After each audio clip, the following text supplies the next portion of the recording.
আসসালামু আলাইকুম।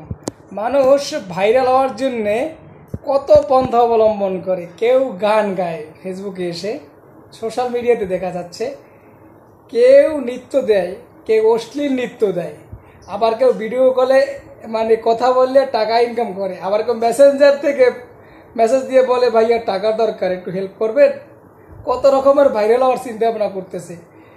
কেউ গান গায়, তার পরবর্তীতে কেউ রান্না করে এটা ঠিক আছে, কারণ এটা হচ্ছে যে ব্লগ ভিডিও, একজনের দেখলে উপকৃত হয়। গান গায়, চিন্তা করছেন, মেয়েরা গান গায়, ছেলেরা গান গায়, কেউ বিভিন্ন রকম এক্সাট্রা, সেটা বলার মতো না রে ভাই। আরে ভাই, এর থেকে ভাইরাল হইতে গেলে তো সামাজিক কথা বলেন, তাতে ভাইরাল হয়ে যাবেন আপনি। গান গাওয়ার দরকার হয় না। নামাজ যেমন ফরজ, 5 ওয়াক্ত নামাজ পড়া যেমন ফরজ, পর্দাও কিন্তু এরকম ফরজ।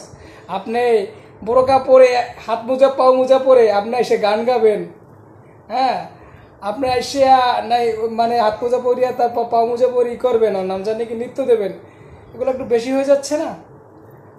এগুলো তো পর্দার অন্তর্ভুক্ত না। মানুষ, মেয়েরা যেমন যেমন মেয়েদের পর্দা ফরজ, ছেলেদেরও তেমন পর্দা ফরজ। তাও সবচাইতে বেশি পর্দা আরোপের কথা বলে যে মেয়েদের বেলায়।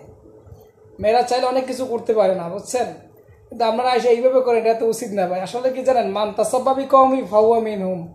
আপনি যার অনুসরণ করবেন, আপনার হাসর হবে তার সাথে, উঠবেন আপনি তার সাথে। সুতরাং সাবধান হয়ে যান, এইসব কাজ করিয়েন না, ঠিক আছে?